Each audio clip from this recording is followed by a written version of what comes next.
자, 오늘 또 첫 번째로 어제에 이어서 대선 결과 예측 두 번째 순서를 하겠습니다. 이 대선일까지 대선 결과에 대해서 최대한 객관적으로 전망해 보도록 노력하겠습니다. 제가 이번 대선에 대한 제 나름대로의 입장은 있지만은 이런 대선 결과 예측이라는 문제에서 제 입장을 보태지 않고요. 아주 객관적으로 지금 여러분들에게 사실관계를 전하도록 하겠습니다. 어제 마지막 여론조사들이 발표되었어요. 그런데 몇 개 언론사들은 어제 아침에 발표하지 않고 어제 저녁에 발표했습니다.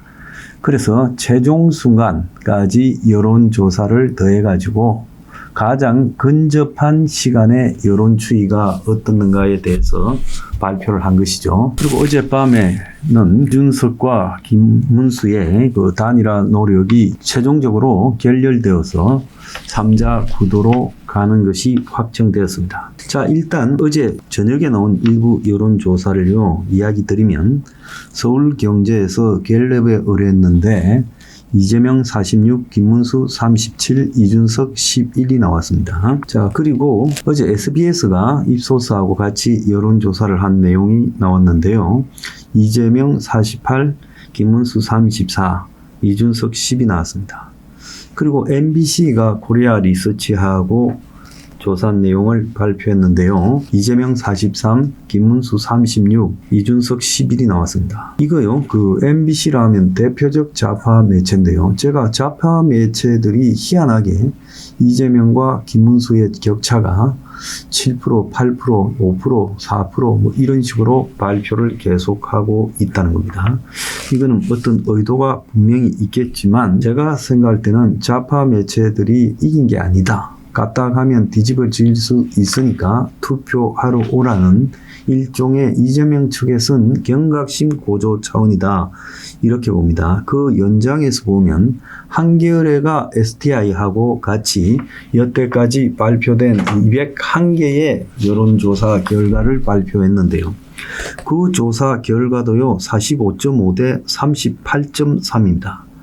그래서 이재명과 김문수 차이가 7.2라고 이야기를 하고 있어요. 이준석은 10.2가 나왔고요. 이 연장선상에서 사전선거 투표율이 10시 현재 5.24%가 나왔다.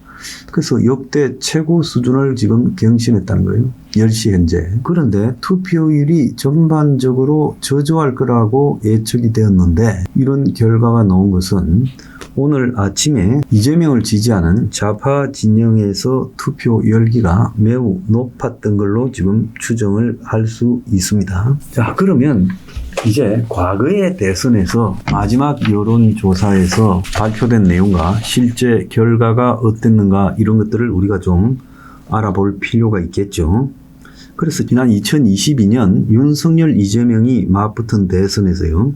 갤럽은 윤석열 40.6, 이재명 39.2로 윤석열이 이재명에 비해서 1.4% 이겼다고 했고요. 리얼미터는 윤석열 46.3 그리고 이재명 43.1로 윤석열이 3.2% 이긴다고 했고요.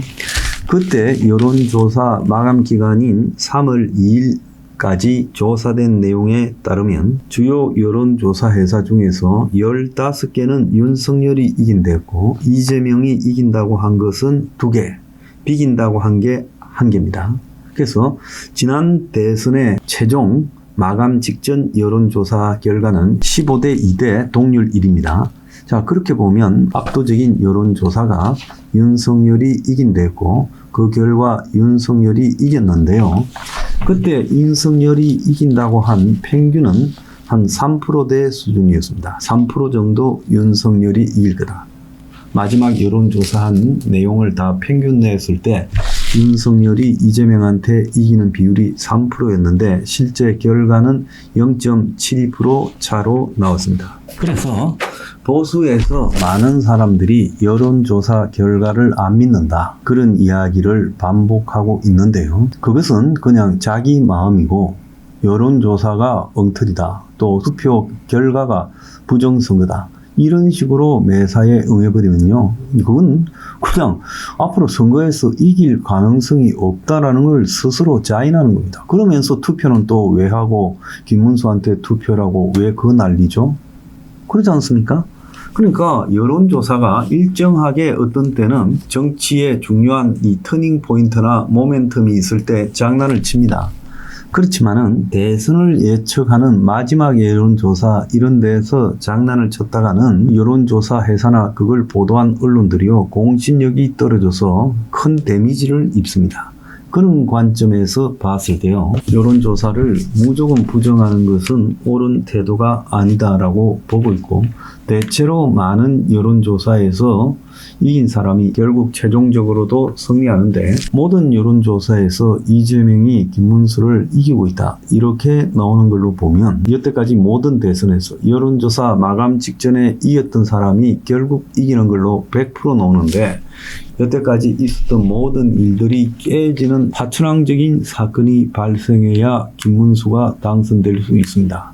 근데 과연 김문수가 그런 방식으로 여태까지 선례를 뒤집고 당선될 만한 뭔가 파격적인 승부수가 있었느냐? 그렇게 본다면 저는 없었다고 보고 있습니다. 그래서 제가 8+-1이라고 지금 지난 월요일 날 말씀을 드렸죠. 물론 그것도 또 시간이 지나면서 조금 고쳐야 되겠지만 대체로 7에서 9% 차이 난다 한 부분이 지금 여론조사 결과에서 대부분 비슷하게 나오고 있어요. 자, 그런데 하나 특이한 것은 조선일보가 마지막 여론조사를 실시하지 않는다. 대체로 조선일보는 이번 대선에서 여론조사를 거의 안 했습니다. 한두 번 했나 모르겠는데요. 자체적으로는요. 그래서 마지막 여론조사를 조선일보가 발표하지 않았다는 것은 그 매우 의미심장한데요. 자, 마지막 여론조사에서 이재명과 김문수 차이가 나는 그런 여론조사를 발표하면 보수를 자처하는 보수의 원조 언론이잖아요. 그런 조선일보가 타격을 입을 거고, 또 그렇기 때문에 조작을 할 수도 없고, 그러니까 조선일보는 아예 마지막 여론조사를 안 하고 남이 한 여론조사를 인용하는 방식으로 이렇게 보도를 오늘 했어요.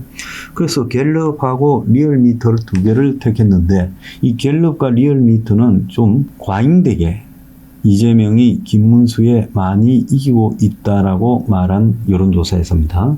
그래서 갤럽에서는 13% 이긴다라고 지금 뉴스원과 한 여론조사에서 나왔고, 또 리얼미터는 NH경제신문과 한 여론조사에서 12.4%를 이긴다고 한 내용을 지금 발표했습니다. 그래서 실질보다 좀 더 많이 이렇게 차이가 벌어지는 보도들을 조선일보가 인용해서 보도한 것은 매우 의아스러운데요. 최종적으로 한 여론조사 회사 중에 갤럽이 서울경제하고 제가 아까 말씀드린 여론조사를 하고 발표한 내용이 있습니다. 거기에는 46, 37, 11이에요. 거기에 보면 이재명과 김문수 간에 9% 차가 났다. 제가 말한 7에서 9% 안에 들어가는 여론조사를 발표했어요. 그래서 갤럽이나 리얼미터나 MBS가 대체로 이재명과 김문수 간의 격차를 이번 대선 기간 내내 굉장히 많이 냈어요. 실제보다 좀 과잉되게 많이 냈는데, 근데 갤럽이 서울경제라는 언론을 통해서 마지막 여론조사에서 9%로 자기들 체면을 찾으려고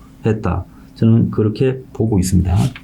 그래서 여론조사의 이 결과로 보면 김문수가 당선될 가능성이 별로 없습니다. 사실 거의 없다고 봐야 되죠. 역전될 것이다라고 그런 자기 희망 회로를 돌리는 것은 자유입니다만은 과학적으로는 당선될 가능성이 별로 없다고 봐야 되고요.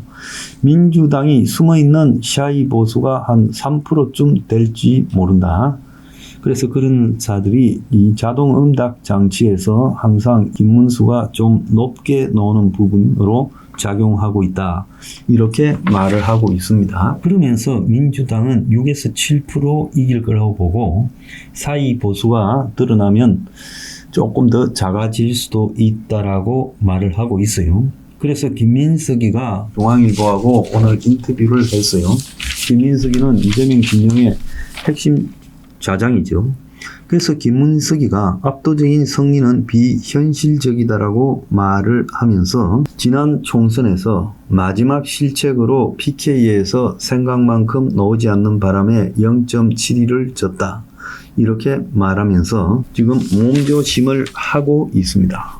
민주당도 처음에는 압승을 할 거라고 생각하다가 압승도 아닌 신승도 아닌 어느 정도의 승리밖에 안 된다라는 것을 현실적으로 받아들이고 있다. 그렇게 저는 생각합니다. 그런데 역대 대선에서 보면 항상 마지막에 투표 결과는 투표 전에 마지막 여론조사 결과보다 당선된 사람이 한 3%쯤 더 나왔어요.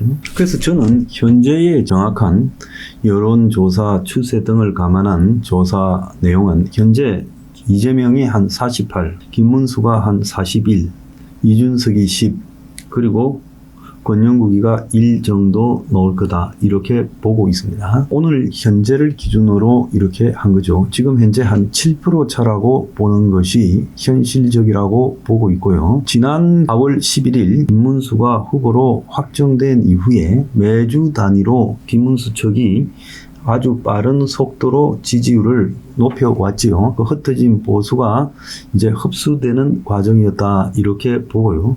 또 이재명은 그 사법부 장악에 대한 의도를 지나치게 대선 국민에서 드러내는 이해되지 않는 짓거리를 하면서 좀 자기 지지율도 떨어졌어요.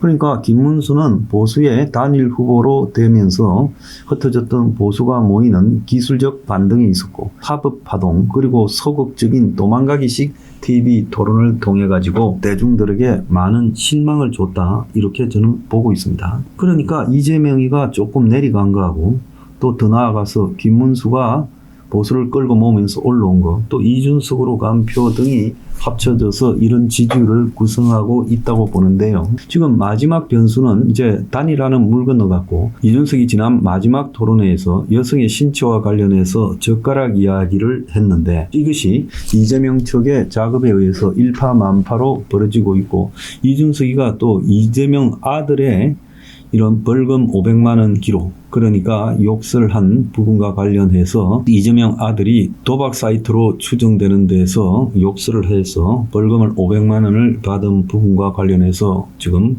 그걸 오늘 아침에 기자회견에서 언급을 했지요.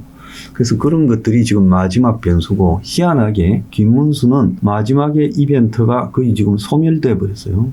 그래서 이재명과 이준석이 마지막 이벤트를 주도해 가고 있다. 그래서 언더독 김문수가 지금 막판 싸움을 주도하지 못하고 빠져있는 행국인데 이것이 또 어떻게 작용할지 좀 지켜봐야 되겠습니다. 그건 2부에서 다루겠습니다.